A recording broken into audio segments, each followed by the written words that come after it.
Following the blaze at a Davao City mall that killed 38 call center agents, Senate Labor Committee Chair Joel Villanueva urges the Duterte administration to prioritize the passage of a safer workplace bill. Currently, the law does not penalize violations of occupational safety and health standards, or OSHS. The Labor Department, or DOLE, only issues a work stoppage order should an incident happen.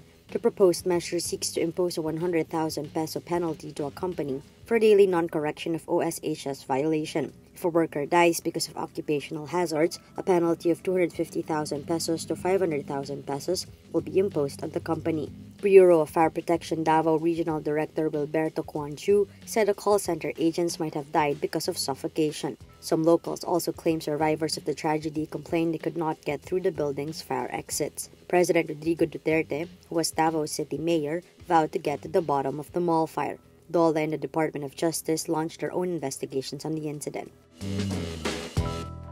The Civil Service Commission, or CSC, warns government workers they may face dismissal and perpetual disqualification from state employment if they are found guilty of fixing. In a press statement released Thursday, the CSC says it updated its rules on administrative cases in the civil service. Under the new rules, the following acts merit penalties: refusal to accept application and/or request within a prescribed period, failure to act on an application, failure to attend to clients within the premises prior to the end of official working hours and during lunch break, failure to render frontline services and requests without due cause, failure to give the client a written notice on the disapproval of an application or request, imposition of additional irrelevant requirements.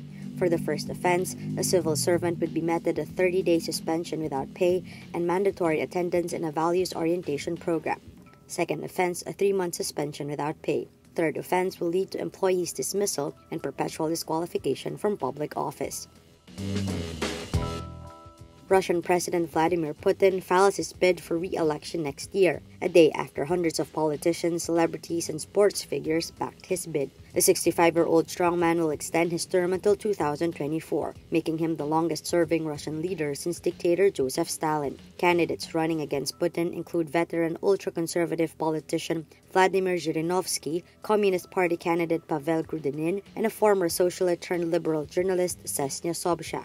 Earlier this week, electoral bosses barred top opposition leader Alexei Navalny from running against Putin, citing a controversial embezzlement conviction. Navalny, who is seen by many as the only Russian opposition leader who stands a chance of challenging Putin, called for a boycott of the polls.